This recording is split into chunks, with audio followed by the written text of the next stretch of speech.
En nou hebben. Maar een grote ossekop als cadeau voor de uitbaters. Jouw stamgasten noemen dat ze het waarderen dat het café zonder muziek en fratsen al 100 jaar besteedt. Hoe heeft het nou 100 jaar volhouden?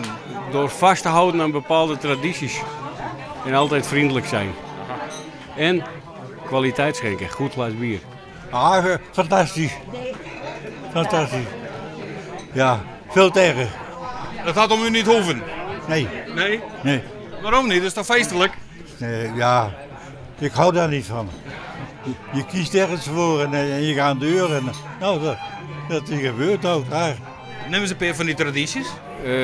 Geen fooien aannemen. Dat hoort niet. Nooit voor je. Glas niet leeg, geen nieuw bier bestellen. De speciale oude kaas met koolmen, mosterd. En we hebben natuurlijk de nieuwjaarsreceptie met boerenkool van Le Bonbon. Mossels met Klaas Kasma en mensen uit Franeker, Harlingen. En zo houden wij bepaalde tradities in stand. In die 100 jaar, ja, wat is hier voor het vrouwentoilet? Hier is ooit een damestoilet bijgekomen, dat moest. En we hebben de etalage aangepast. De etalage, aha.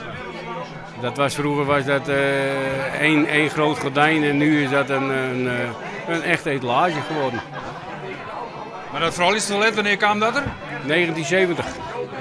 En wat is nou de charme van dit café? Nou, omdat het in wijzen vind ik al heel geweldig dat er in wijzen net geschreeuwd wordt.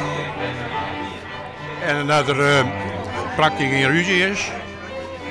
En dat de baas hiervan van die cafés zodat alles in stokken had. Dat er praktisch nooit wat gebeurt.